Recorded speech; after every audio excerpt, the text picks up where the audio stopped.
everybody, to the Beer Guys radio show. Thanks for coming and hanging out with us today for cold beer, hot conversations, and stupid jokes. I am Tim Dennis. Brian Hewitt, how you doing? I'm okay. It's been a heck of a day, but I'm okay. Glad to be here having a beer. Yeah, you made it through. That's a victory in itself right there. Yeah. I'm like, it's every step, everything is a step closer to some time off, because I got some time off coming up, like a lot of it. Yeah, so I'm looking forward to that. All right. Yeah. Well, hang in there, man. Good. Nate, how are you doing, sir? I'm doing well. Still employed. Still happy to be here. So yeah, we'll see. Now. For those that are not aware, Nate works in the CBD THC beverage industry, and thanks to some new bills passing there, it has put his not just his job, but his industry in jeopardy. So they got a year to figure things out there. We'll see. Got a story about that coming up. Yeah. So what fun the world is today. Absolutely. Well, Brian, let's jump in here. Talk about our beers of the week. What are you getting into? So I pregame with Sierra Nevada's Northern Hemisphere Harvest, the 2025 edition, which is different than the non demarcated, whatever dated version of it. Okay. They use different hops in this one than the other ones.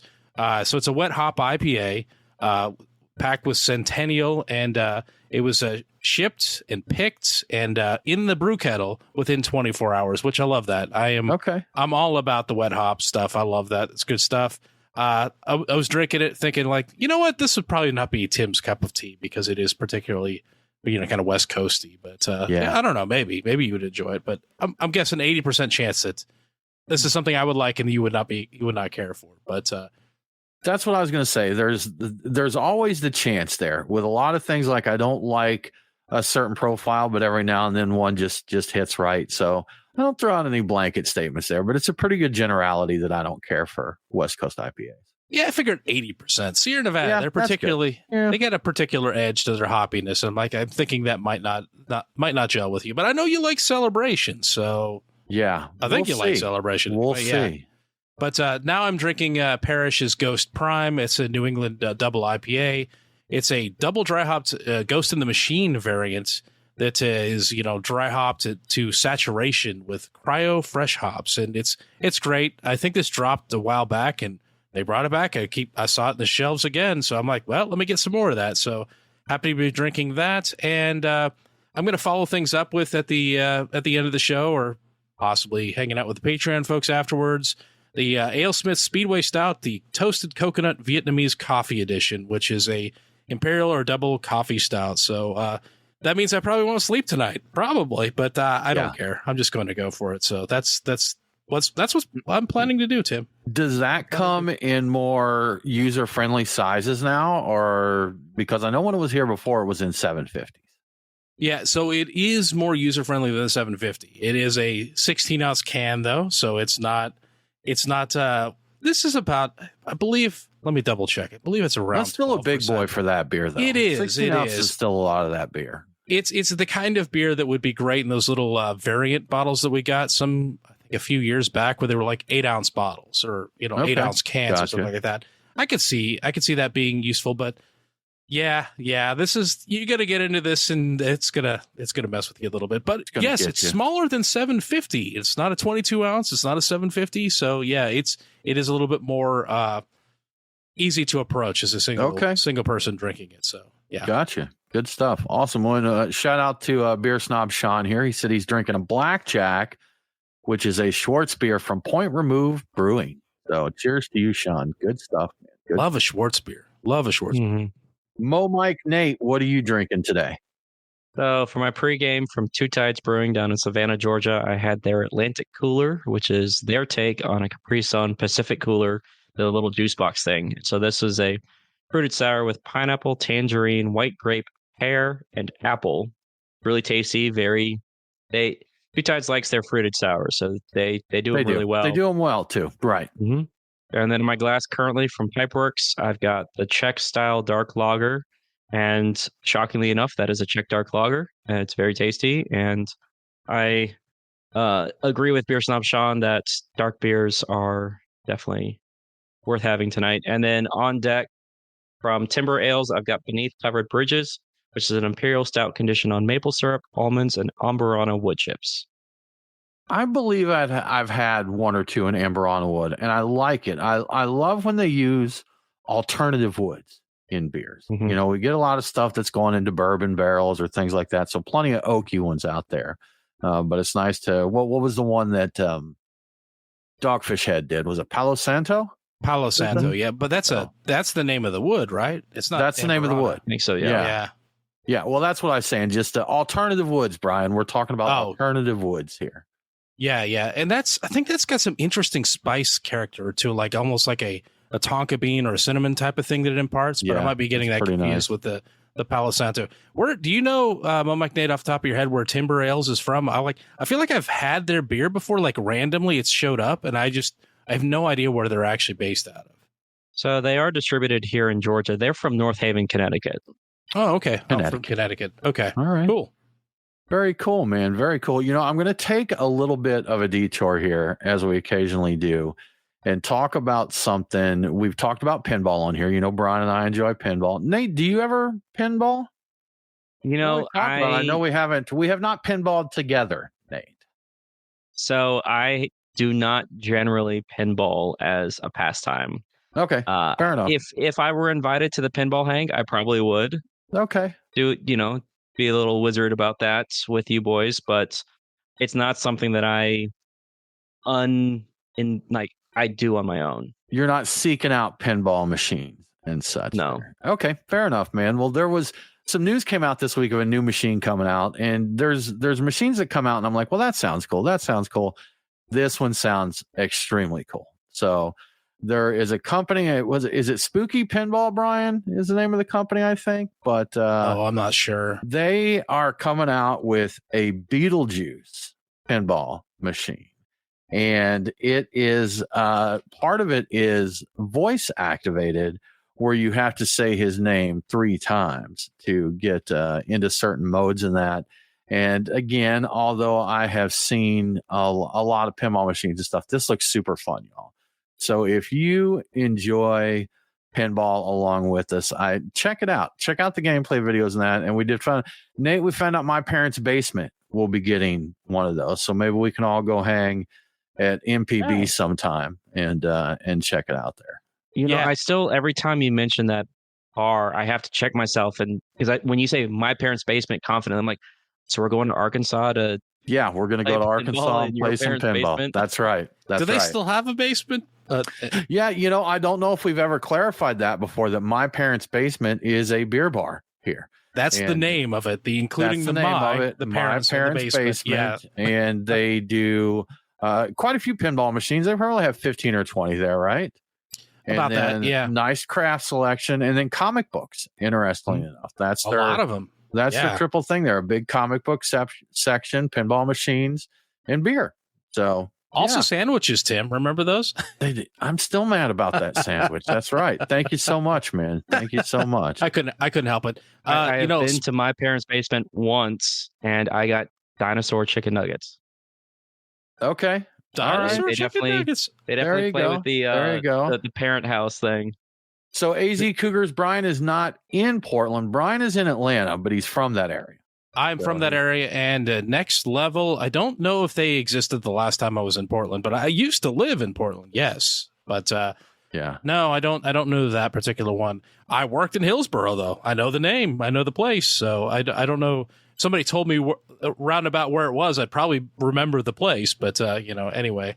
But, Tim, getting back to that pinball, it is Spooky Pinball. I did Google it. Yeah. So yes, you're correct. I didn't realize who did it. I just assumed it was either Jersey Jack or whatchamacallit. It does seem very Jersey Jacky with the way they did that there. No, so it's and if you haven't played pinball in years and you don't know about it, these things they're advanced now. I mean, it's not just shooting a ball, across ramps and that. They've got video displays with interactive stuff, and you can spin a wheel on that. And like this one's got the sandworm pops up and does different things, and Beetlejuice comes out and does different things, and there's voice activated stuff. And so here's one thing I thought about that, Brian. That sounds really cool in theory, but how many times have you been to a pinball arcade where it would be impossible? You can't even hear your own game, much less the game hearing you. Oh, that's true. Yeah, because they'll have a soundtrack. They'll have music playing. The volume will be turned down, and you might not get the pinball prompt. machines playing. Yeah. What you'll have is everybody who plays it just yelling Beetlejuice constantly while they play it. Yeah, right. Everybody just top of your lungs. Beetlejuicing. They also said there's other voice control things in there that they are not going to tell you about, and people will just discover them. They said they have to do with different catchphrases within the video game.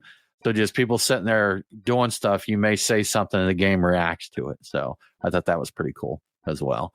And that's AZ Cougars is saying that Next Level is near the Hillsborough Airport. And he said they have 600 plus. Whoa.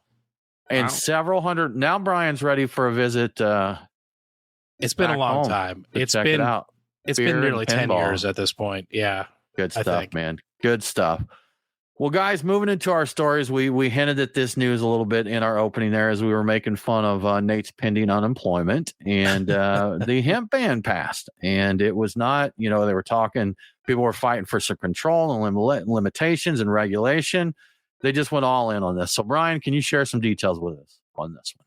Yeah, remember how we were talking about if it passed, it would ban nearly all hemp-derived intoxicating THC products, and how basically all the products in the market would be illegal. So yeah, it passed. Like Tim was said, and it mandates that all hemp-derived products must contain less than 0.4 milligrams of THC per container by November 13th, 2026. So that's basically a year from when it passed. And yeah, that very low threshold will make the popular multi-million-dollar hemp-derived THC industry extinct within a year unless a new federal legal framework is established before then. But what's interesting about this is to see what sides of this argument people are falling in on. Beer wholesalers and hemp brands are aligned with their lobbying efforts, so they're opposed to this. At this, at least some of the beverages that will be illegal are currently being produced by people that brew beer as well. So the wholesalers are on board with trying to get some sort of a solution to this so they can continue to sell it. Regulated cannabis businesses have been frustrated by hemp's ability to avoid the high costs of compliance to sell their products, and they've got spirits and large beer manufacturers on their side, and these cannabis drinks are eating into the large beer companies' profits. Basically, they're losing customers to it, so they're all about like this being illegal. On the other hand, the new law does not restrict non-intoxicating cannabinoids like CBD, CBG, or CBN, and I don't know what the last two things are, but they were listed Nate, in the do article. you? I know that CBN is meant to have a drowsy effect in the sense of like it's supposed to help you sleep better. Oh, okay. Okay. Yeah, I'm Brian, not sure about CBG. before you move on, I want to ask him a question about something. You said that they must contain less than 0.4 milligrams of THC per container. Nate, where are they at now? Like, where are these beverages typically as far as THC content? So I can't speak on authority for everyone, but I know for our company, it's going to impact about 95% of our portfolio that we currently offer with THC. I feel like I've seen them 5 milligram, 10 milligram, things like that. So it's substantial. It's not a minuscule change there. I spent a little. Sorry, currently most of our portfolio is 10 milligram, and that will be outlawed under the language of the new ban. We do have some 3 milligram, and I think that would be okay. And 5 milligram is like 0.4. I think you might have trouble with that. Yeah. You have to put it. That would be difficult. So, in my little survey of the section that overtook the beer aisle, that became all THC, cannabis type of or hemp derived things, I looked at it, and it's typically everything it's either 5 milligrams, and sometimes it's 10, and sometimes it's a mix between like a THC and a CBD, and sometimes it's just 10. I don't know that I've seen anything that on the shelf that is ventured like at reputable places. Obviously, there's probably little places where you can get whatever you want that'll blow the roof off the top of your head or whatever. But I think 10 seems to be the top end. And that's kind of the idea is each one of these is supposed to give you an approximation of what you might feel after drinking a beer of the same size. So That's what they're going for. That's what I've been seeing. I can't survey the market, but I think those are kind of the unofficial standards for these products right now. So on the state level, 10 milligram was a regulated standard. Oh, okay. Okay. Yeah. Gotcha. So Georgia All right. regulated the dosage cap at 10 milligrams. And the industry kind of was following suit in that because there were a lot of early adopters that were just cramming as much hemp into the can as they could. And those companies still kind of exist, but a large portion of the industry was moving towards a standard of 10 milligrams being the high capacity. I think self-regulation somewhat is anytime something's untethered like that, you're going to have people that just go wild with it. And all that's going to do is bring attention to your industry. It's going to whatever you happen to be doing.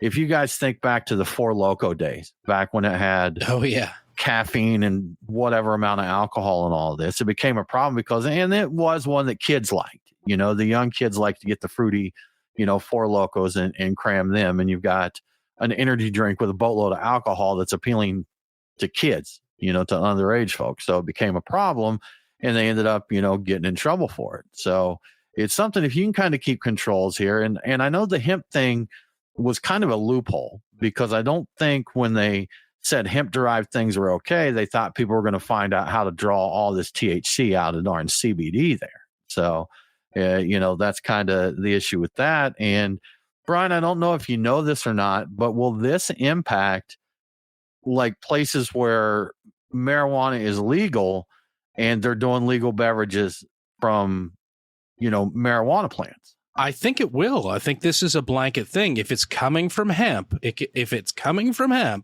has to be under 0.4 milligrams of THC. I think it's federal and it's across the board. Places where the THC not from hemp, I think it's subject to whatever laws are in place for that. So I think they were exploiting this hemp loophole in the Farm Bill, and they've closed that off like tighter than the current thing with the THC is closed off. So so that's my thought. These things you probably won't even find them at dispensaries unless they change over to straight up being THC beverages the same way that other things that's the whole regulated cannabis business or industry out there that has a whole level of things and can only be sold at certain stores. You're definitely not seeing their stuff at like Total Wines around the country like you are with these cannabis drinks. So Kroger, if you like that stuff, you better drink up now because it's not looking good. Get away you can. So Nate, has your company spoke any as to what they think like from the industry or do you guys have a lobbying group or a group to represent you there? And do they think there's a possibility or likelihood of getting this backed off a little bit into regulation rather than prohibition? Because prohibition historically has not worked that well in the U.S. Correct. So while we are super early in this whole process, my company is still very confident that we'll be able to reach some level of regulation, lawful regulation on the federal level before the ban goes into effect. The idea behind it is that this has already been established as a $26 billion industry, and it's going to impact roughly 320,000 jobs around the country. And it feels too big to go away by the stroke of a pen like this. And so our company is very optimistic that we're going to be able to, on a federal level, come out on the other side of this with some degree of regulation. In the meantime, we are starting to make some moves as far as insulating ourselves from the effects should that not turn out the way it does. And so we are moving into some alternative beverages from the already alternative beverages that were really popular. And so the idea, the messaging on the company leadership is that we're not going anywhere. We're going to fight this thing with every, effort that we have. And they're confident that we're going to be able to have some sort of regulation so that we can go back to selling THC beverages on November 14, 2026. All right. Well, good luck, man. Hopefully they can do something there. It's tough when you're fighting to get something that's already been banned, but hopefully they will see. I think there's so much money involved in it. It's like it's a lot of money, man. There's a lot of money to be had, and anytime there's a lot of money to be had, suddenly people in Congress are very interested in listening to what you have to say. I'm not saying they're all on the take and crooked, but I'm saying they're all on the take and crooked. Right. I'm not. Don't read between the lines here. So. But I personally disagree with this. I think this was the wrong play. I like to complain about the space that these beverages have taken from beer, but making them illegal was not the right play in my opinion. Right. I do not care for this. I think this was wrong. We know very well how business plays into politics. Yeah. And that, absolutely no malice meant towards the guys at New Realm at all. But our laws got changed here because they wanted to get them to build in Georgia. That's they wanted that big business Yes. here, having Mitch Steele come in and this big brewery on the Beltline, the jobs, the money, and all of this come in. That was, Casey Cagle, lieutenant governor at the time, he tried to act like he was friendly to craft beer. He wasn't. He was friendly to places he could see bringing money to the state and, more tax revenue in that. So he definitely acted like a champion with that. And there's a lot of money on the table there. And I'm sure that in many, many places where it's a big business, they've got their local representatives that want to see that not go away. So indeed. We'll see how that develops. Well, Brian, moving on to some more news. It's just good news all around this week. And I'm sure if you're into craft beer, you've probably already seen this story. It was very big news. We've seen tons and tons of breweries shut down across the country, and some big ones are falling. And this week we had another one go down. 37 years old, Rogue Ales is shutting down. Yeah, this one's really surprising. And we were just talking about Oregon, and this was a place that I knew well because they were all over the place in Oregon, and they were just there. I'm like, that was just a beer that, amongst other things that I drank, like the Shoots, Rogue was around. They were never my favorite necessarily. I preferred the Shoots typically, or Bridgeport. But they were always around. So, Rogue Ales, they reportedly ceased all operations at their production facility and 6 brew pubs as of Friday of last week. And apparently the employees were given no advance notice of this. The rumor is that Rogue employees were notified at 8 a.m. that morning that the company had ceased operations through the company's scheduling system. So I guess they got messages about their schedule, and I just think that one morning they got the schedule. They're like, yeah, we're not working it. You're not working anymore. No, none of us are. So that's a pretty bad way of finding out, especially this close to Thanksgiving. Anyway, rough. Anyway, what makes this so surprising is in 2024, Rogue was the 50th largest craft brewery in the U.S. They were in the top 50. And you could easily find Dead Guy Ale at stores all around the country, like not long ago, like maybe not recently, but within the past few years, I think. Not in the too distant future there, for sure. Yeah, or too distant past, either one. Past, right. Yeah, not in the future. That's right, in the past. What we didn't know is the brewery had been in steep decline for years. Their volume dropped 18%, 17%, 24%, and that's 2024 through 2022, respectively. So we're talking double-digit drops here, close to 20% every single year of those. And I think there were other drops the whole way back going to their peak in 2014.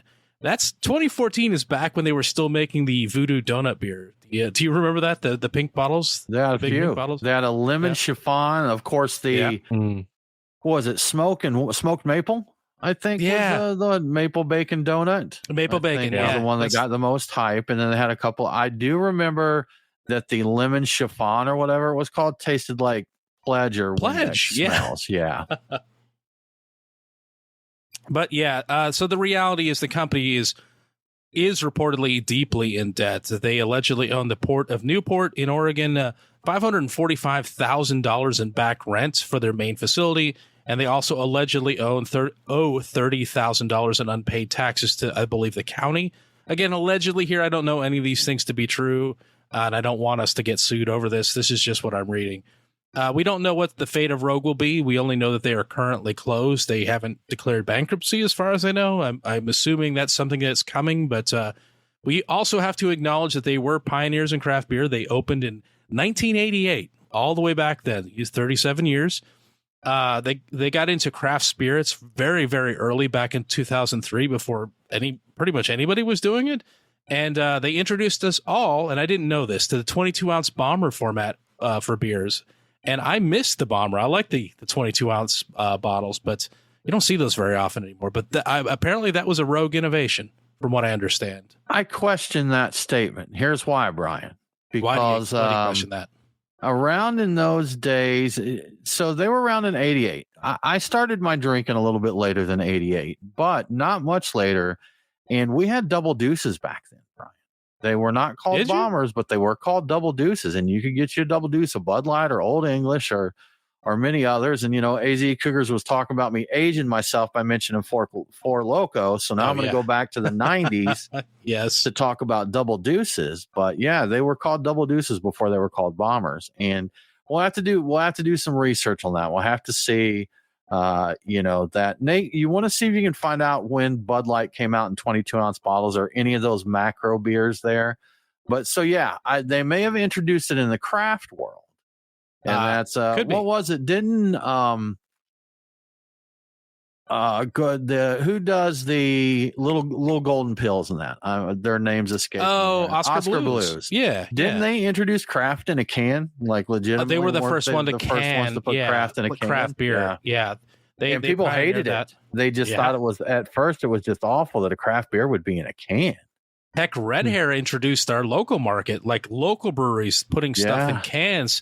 And people thought, what on earth? But they were tremendously successful in the early days with that. They were cans back then. Yeah. Anybody who got into cans early on looked like a genius until they, I don't know, they went out of business. But until they failed. Yeah. Yeah. Brian, when was the last time you had a Rogue beer? I think the last one it's been a while. It's been years, but I think the last time I had one was the hazelnut brown. I really liked their hazelnut brown. I know it was I think it was fake. It was doctored with some syrup or something like that. I thought it was great. I really liked it. I remember having it to the Beer Growler, not far from me. We had them on the show not a few years back, but I remember having it there a few years ago. Might have been before Matt took over the place, but so it's been within the past, I'm gonna say 6-ish years, probably. Okay. I mean, that's a long time to say. Yeah, I have no idea. I honestly have no idea the last time I had a Rogue beer. I wasn't a big fan of Rogue. We heard a lot of things about the way they took care of their people, and it seemed to be repeated issues in that. Kind of once I found that out, and there was a few people that kind of validated that beyond just basic rumors. And I just don't have time for that. We've got a local brewery, and I'll call them out by name because I don't like it. Tucker Brewing. We were big supporters of Tucker Brewing. And we heard several repeated and verified stories of them treating employees poorly. There's just too much good beer out there, to support that kind of thing. So, that's, but yeah, after that, I just really didn't pay much of mind to them. So it was probably back in the days of the maple bacon and the lemon chiffons and that I knowingly consumed a Rogue beer. Yeah, that's maybe about right, because after I found out about that, I also slowed my roll on that sort of thing. Yeah. I wonder if because that got around. I mean, that wasn't, I don't know if it was like widely known, but that people heard about it. Like they heard that they did some allegedly did some really nasty things to some of their employees. So I'm sure that probably didn't help them out. I know I stopped for the most part. And I think that hazelnut stout or whatever it was. What did I say it was? Now I've already forgotten. But I believe that was the last thing I had brown from them. Or something. Yeah, the hazelnut brown. That's what it was. Yeah. I thought it was great. I would occasionally have that. But yeah, I think you're right. Maybe we're going back 7-8 years or something like that at this point. Yeah. Anyway, back in the day, man, so much beer history. Us old guys like that, man. We can talk about back in the day kind of things because we've been around for a lot of those days. We have indeed, man. We have indeed. Well, Brian, I tell you what, before we move on here, how about we give a shout out to our amazing sponsors, Truck and Tap? That's a great idea. So every week I talk about my beer picks, so it's easy to forget that Truck and Tap does more than just beer. They also do spirits and wine and even coffee. You can get that on tap there. Just this week, they were showing off sexy bottles of Weller Special Reserve. That's a great bourbon. You can get it neat or over ice or in an old fashioned, whatever you want. There are a ton of drink options, something for everyone at Truck and Tap. That said, I'm still going to do my beer picks for the week, and here they are. At Truck and Tap Woodstock, I'm going with Sierra Nevada's Narwhal. It's definitely the right time for this big, deep Russian Imperial Stout. Espresso, baker's cocoa, roasted grain, a touch of smoke. All of that in a single decadent glass. I'm drooling just thinking about it, honestly. And I kind of am drooling a little bit.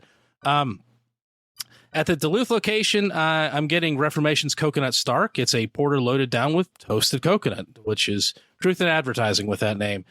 You might remember a few shows back where I said something about it. You don't see a lot of coconut porters that often. Well, it turns out you do see them pretty often if you hang out at Truck and Tap, because they've had some variety of coconut porter for, like, I got to say, the last month or two. It's been crazy. So I feel silly for having uttered those words. But if you like that like I do, go to Truck and Tap. I'm going to keep drinking them as long as they keep pouring them. So at Truck and Tap Alfreda, my pick is another Reformation beer. This time it's their Wet Hop IPA, because 'tis the season for some wet hops. This IPA features Eldorado hops that were flown directly from a farm in Michigan to Reformation for them to brew it. And I am here for that.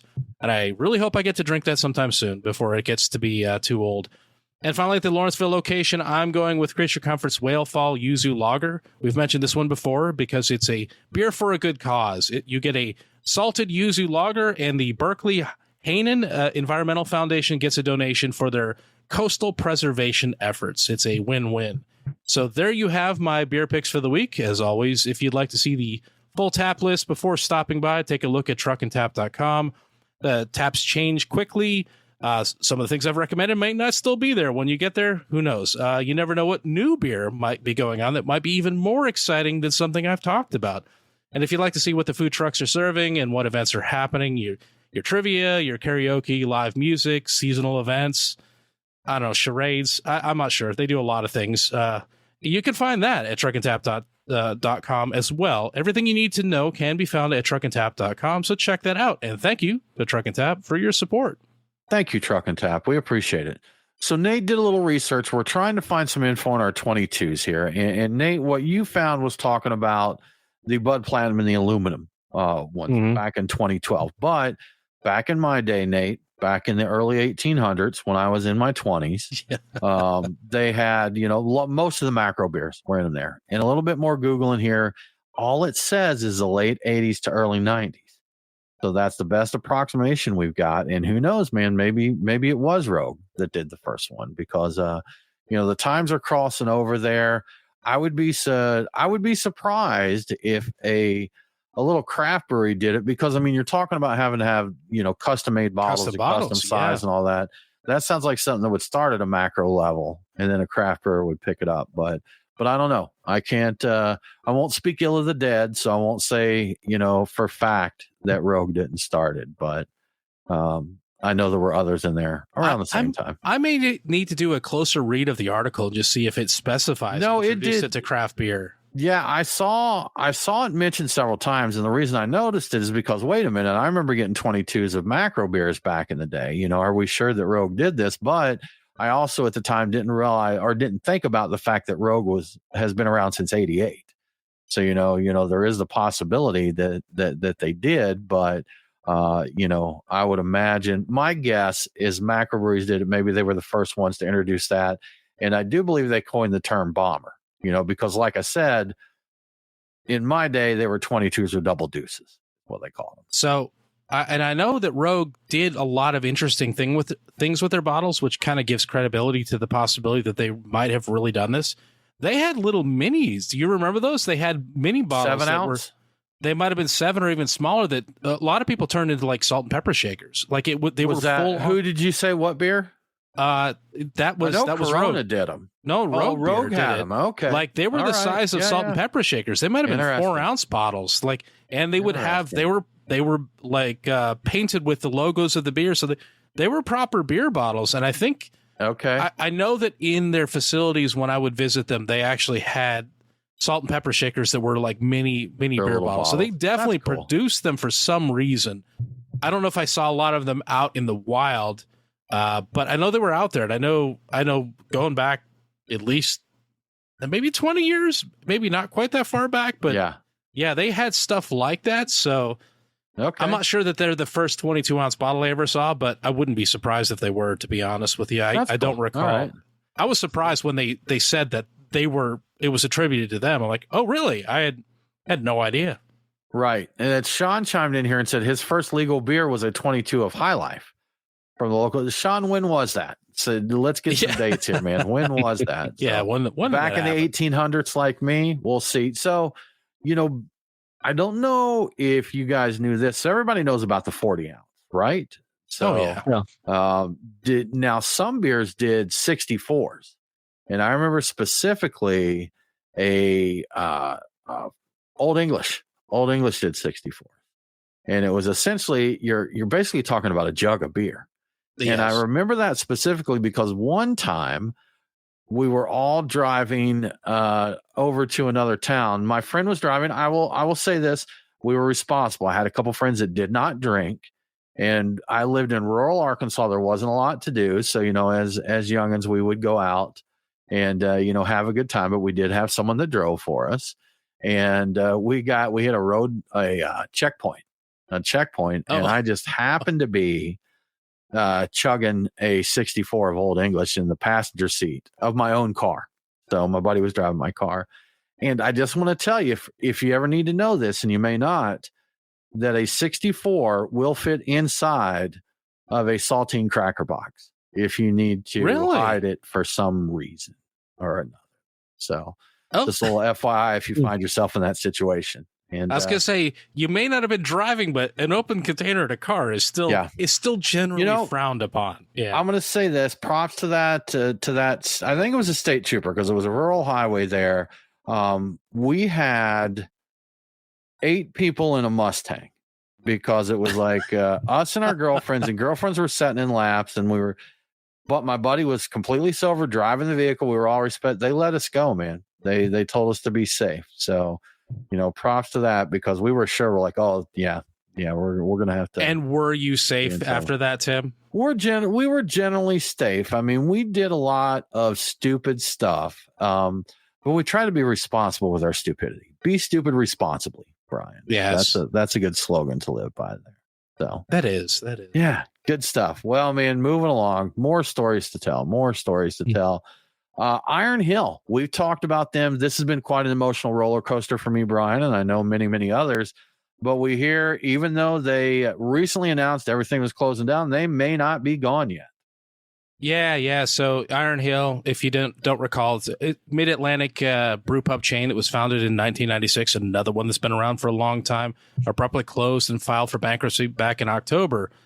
So it's the kind of bankruptcy where they're selling out. I think it's Chapter 7 or whatever. Like all of the stuff is getting sold off. Gone. It's just, But based on rumors we're hearing, 10 of the locations were purchased by IH Restaurants for about $12 million. And apparently the person behind that is basically ran Famous Dave's and brought them back from the brink. So he has some experience with bringing places back from the brink. And I kind of like Famous Dave's back in the day. I don't know if that was under his tenure or not. But anyway, the 10 locations that he bought are in Pennsylvania, Delaware, and South Carolina. The Delaware and South Carolina locations will be rebranded as satellite tap rooms for Virginia-based Three Notched Brewing, which I don't think I know that brewery, but they're getting expansions in a bunch of states, so that's cool. There is speculation that the other 7 locations may return as Iron Hill Brewery locations, but that is not guaranteed. That's just the possibility is there because they are not going to be Three Notched Brewing locations. As for the other 9 locations that were not purchased by IH Restaurants, those will be put up for auction in early December, and there's really no telling what might happen with them. And that includes our location here, the remaining one in Dunwoody. I don't know if they own the property there, so I don't know maybe just the internals of the facility would be auctioned off. But if somehow they did own it and some local brewery maybe took it over and put in a spot there, what kind of brewery would you like to see take that over? Who needs to have a spot in Dunwoody, do you think? I've been puzzling that over. If a brewery around here, or just maybe another interesting brewery from out of state was coming into the market, what would be a good one to put right there? Firestone Walker. Oh, that would be fantastic. Okay. Yeah. All right. That trumps anything I thought of. I win. Yeah, pretty much. Yeah. Realistically, let's say if we saw one of our local joints expand, I would love to see Halfway Crooks or maybe Good Word have another outpost. Because Dunwoody's a little closer to me, a little more doable than the current locations there. That'd be great for me. That's a lot easier for me to get to. Yeah, so that would be cool. But yeah, if I could pick, I do believe right now Firestone Walker is the one brewer we do not have in Georgia. They would be very tops of my list of that I would like to see in Georgia. That's a great idea. I was thinking Sierra Nevada maybe throwing a spot in there. Like they could handle that. Maybe I could swing up over there and get some of that Celly drippings that we were talking about last nationwide, man. Nationwide. There you go. Nationwide in both spots. So what was on your list though, Brian? I broke out the Firestone Walker and got crazy there. But what were you? You said Sierra Nevada, right? Sierra Nevada would be something that'd be cool to see there. I was just thinking if local guys expanded, I was trying to think like maybe Monday night would be kind of fun to have there. I'm trying to think who could pull it off. Like go in there, and I don't want them to go in there and fail. I mean, right Cherry now, Street, that's if they tough could come for back anybody, down. to be honest with you, Brian. I mean, even if you got good beer, good location, all that, it's just really kind of a crapshoot. Right? I would have thought that spot, and that was the one they didn't close down. So that spot does seem to be a good one. It's near a mall. It's like it's actually attached to a mall, basically. So it's not on the best side of it. I don't know that it's a beery area is the biggest thing. That area, there's a ton of office parks there. There's a lot of people going out there for shopping, hitting the malls and doing their thing there. But I just don't know that. Well, maybe, with there being so many offices there, maybe they could catch like happy hour crowds and stuff. But we need Creature Comforts needs a spot here in inside of Atlanta. That's true. They would probably be the one as far as local breweries that would have the best chance of doing that. And they talked they would bring years people ago. To it. Yeah. Yeah. You know what? If we've got anyone listening in LA, I've had rumors of this, but there has not been an official announcement unless I missed it. But I heard they just quietly closed their Los Angeles brewery. Creature Comforts did. And I've seen that too. Yeah. So the location was pulled from the website. And if you look at them on Google Maps, it says permanently closed. And then someone said that was updated to temporarily closed. But there's not been any kind of announcement or anything there. I mean, I think the fact that it can happen without any kind of announcement, that probably doesn't say great things about it there. I mean, they're big stuff in Georgia, but maybe not so much in LA, No, they wouldn't have the same connection over there. Probably. They're not hometown boys, but I remember seeing people talking about the place being closed. So it definitely closed. Like, I don't know if it's closed for good, but there were people that went there back when this story was kind of hinted about. There wasn't enough there for us to really talk about the show because we didn't see confirmation anywhere. I just saw people talking on social media or Reddit about how they liked the place and then it was closed and they were disappointed because it was great. Some people that actually were from Georgia would go there to watch games and whatnot. They enjoyed it. And it definitely closed for some reason. Is it gone? Yeah. I have no idea. The rumors are that it is. I think I read somewhere that a licensee had it and it's just no longer there. I don't honestly have no idea and they've been very quiet about it. Nothing's come out that I've seen. And when they opened in Georgia, respect to the forefathers here, but they really did take Georgia beer up a notch. They raised the bar on quality in Georgia, and a lot of people that came after them kind of had to, meet or exceed that. But you're talking the SoCal market, you've already got a ton of great beer there. Oh yeah. So even if you go in and you're a really good brewery, you've already got a lot of people that are probably loyal to their to the local joints anyhow. So I imagine that would be tough, even for a great brewery, Creature going out there, tough battle. But yeah, I read some chatter. I read some chatter speculating about the closure, and one of the things was talking about how they were already in like an established beer community. They didn't need an East Coast brewery representing out there. I thought they opened over there though because a lot of the Marvel people fell in love with Creature Comforts after they had backing, filming a lot of those movies. They had backing, like one of the partners was one of those. I forget who was it, Ruffalo or one of them. I don't recall who did it. Yeah, one of the big Hollywood guys. I don't remember if it was the producer that got in there, but they had fans. They had financial backing there, from one of the Hollywood elite, so to speak. So yeah, I mean it had a good pedigree, great Georgia brewery, had the money behind it and everything, but doesn't always mean success, man. And you have to keep in mind, the casts of the movies may have loved it, but are they going to show up every week and drink the beer? No, they're Sure. not. See, Sure. Thor is not going to sit back there hammering, Tropicalias in the back table. It ain't going to happen. They need people that are local to the area Sure. to actually show up and start drinking the beer. And, I guess that wasn't happening, or not enough. And not enough, man. Not enough there for sure. So, well, interesting. All right, moving along. More stories to tell, Brian. Again, we're seeing things, closures, openings, mergers, acquisitions, and that. And Wilding Brands, which I've heard the name, but I'm not even sure what all they've got their hands into. But they just bought Upslope Brewing. Yeah. According to the Denver Post, that is their third brewery acquisition of the year. Upslope Brewing. The financial terms for that transaction were not disclosed, but this follows their acquisitions of Great Divide in April and Station 26 Brewing, which I'm not familiar with, back in June. If you haven't heard of Wilding Brands before now, that's because they're a very new company. Wilding Brands formed in early 2025, early this year, through the merger of local beverage makers Stem Ciders, Denver Beer Company, and Funkworks Brewery. We probably saw it because we look at the news, but haven't really talked about it before now. Already, its portfolio includes Howdy Beer, Easy Living Sparkling Hop Water, Venga Mexican Lager, and Formation Brewing, not to mention, of course, Great Divide, Station 26, and Upslope Brewing, like I just said. So a lot of breweries, a lot of beverage makers. They're kind of sounding like the Colorado Tilray right now, but with the addition of Upslope, Wilding Brands expects to produce over 80,000 barrels of beverages annually, making it the second largest independent craft beverage company in Colorado. Like, we're going to say beverage company now because not all of these are actually beer. As for what's going to happen with Upslope, Wilding Brands owns everything but the 3 tap rooms that they had. Those will continue to operate under the current ownership. Production of all of Upslope's beverages will immediately move to Wilding's centralized CanWorks facility in Denver. So, yeah, Wilding Brands went from I barely heard about them to like being huge, like very quickly. I'm sure they're gonna.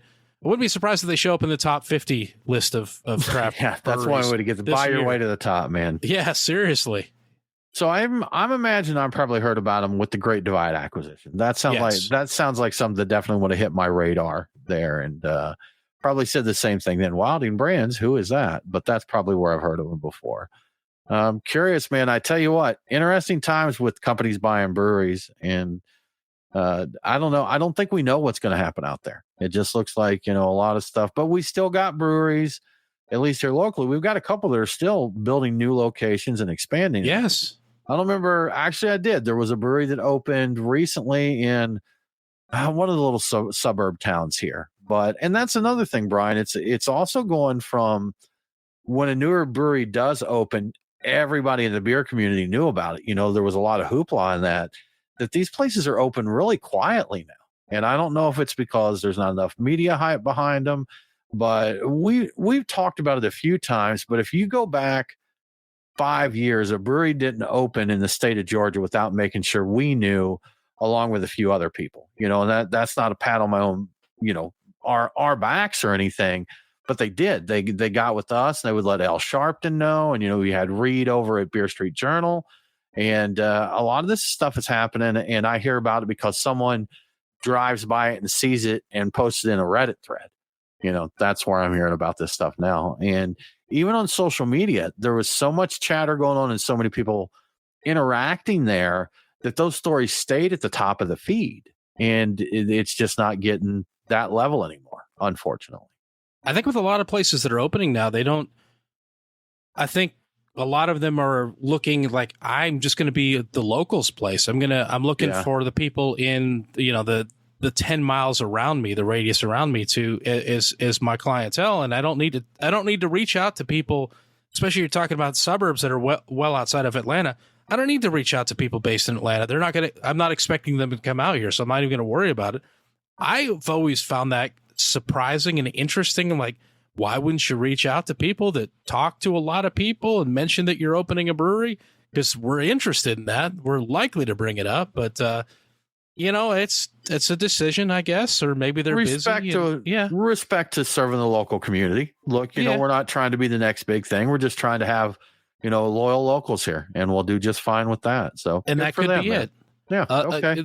The day of people opening up and saying they're going to reimagine sour beers or redo the greatest stout brewery of all time. Like we saw people that opened up saying that even before, things were turning sour, that closed up shortly thereafter because bravado and try to do a big thing and then not accomplishing it hubris. Also happened a fair amount. Yeah, hubris. We don't see that now. Hubris. People are. Yeah, we see a little bit more humility with people opening up breweries these days. Gotta be. Well, Brian, I have got some good news for you. Once again, we have an amazing invention from Gen Z, and they've invented so many great things, Brian. They have. They're really a treasure to society in essence. But they really Brian, are. Gen Z has invented the Turbo Guinness. Yeah, I think we need special theme music for a Gen Z. Let me see what I got. Hold on. Do we have something? Give me just. I don't know. But let me look. People, bear with us. We got to. Ooh, yeah. All right, that's close enough. Okay, that'll work. We'll go. So to start off with, as you've no doubt heard, Guinness is having a real moment lately, and by lately I mean probably a couple of years at this point, driven by a combination of. It's a great beer, but also it's got history. There's nostalgia tied into it. There's a lot of viral social media trends and challenges in quotes. We've already talked about splitting the G, and I have personally regretted making and drinking the Gonster. If you haven't heard of that, that is a half and half with Guinness made with Monster's neon green energy drink. I'm not sure which specific one that is, but it is visually striking and is chemically awful in the mouth. But anyway, so we're talking about the Turbo Challenge now. It all started out with a simple TikTok video, like many of these things do, of a guy dumping a shot of espresso into his pint of Guinness. That's all it took for it to go viral and for 1.3 million views, to be accumulated and thousands of people to try it. There's people just bored, I guess. But of course, just dropping an espresso shot into Guinness is not enough for the internet. We need to turn this into a challenge. So this evolved very quickly into the Turbo Challenge that we were talking about, which requires you to do the following in order. First, you must successfully split the G. So you got to drink to the middle of that G on your Guinness. You have to do that first challenge. Next, you must replace the beer you drank with a triple shot of espresso. And finally, you must chug the remaining beer and espresso as quickly as possible.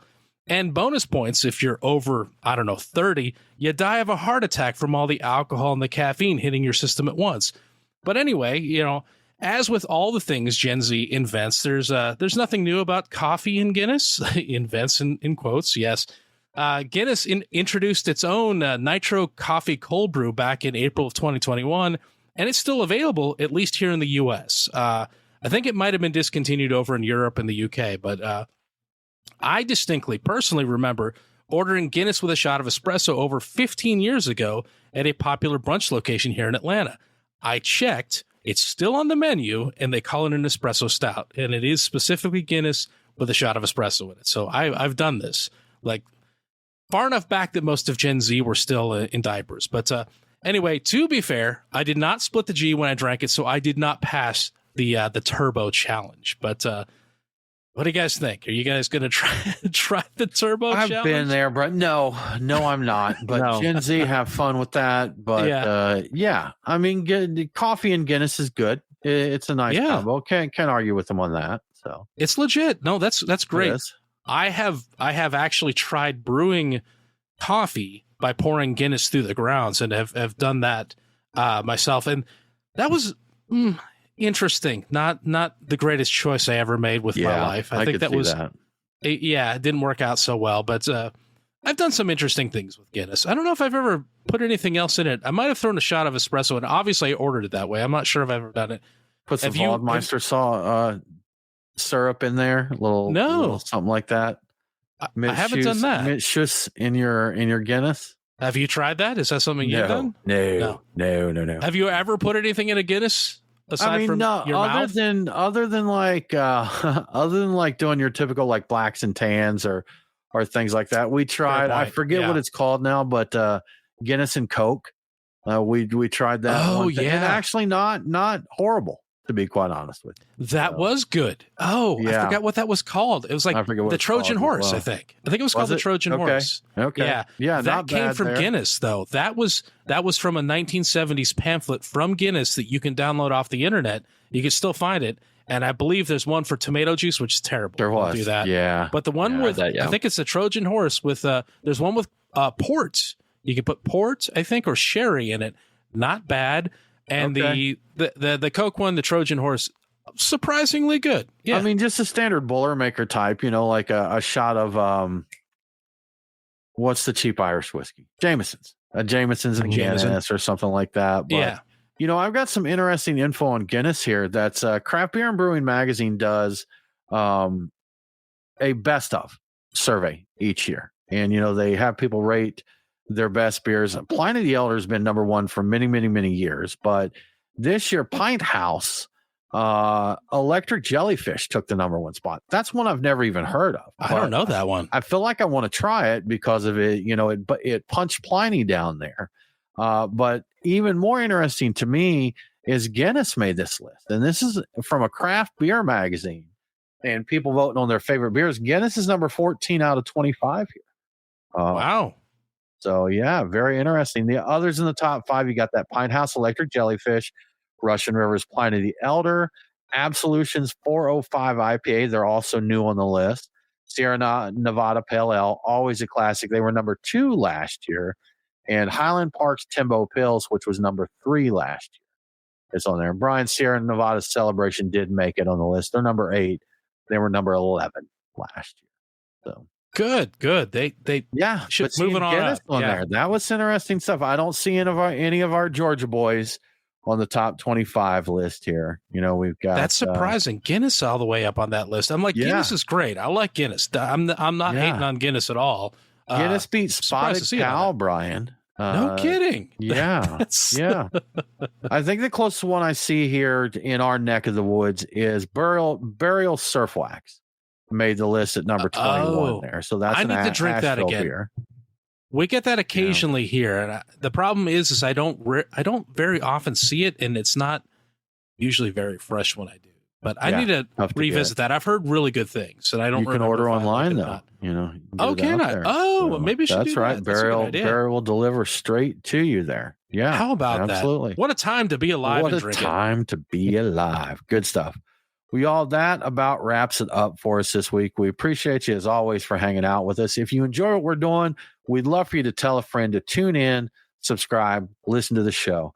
Talk about it everywhere you go. You know what? Just this week, make it your goal to talk to as many people as you can about Beer Guys Radio. We'd greatly appreciate it. If you really dig what we're doing, we'd love your support on Patreon. Just go to patreon.com/beerguys. It doesn't cost that much. We'll get you some cool swag out. We'll get you into our Patreon Discord server, and we'll do things like invite you to the after party when we record a show. But with all that said, we hope that you all have a really, really good week. And don't forget to drink local. Cheers.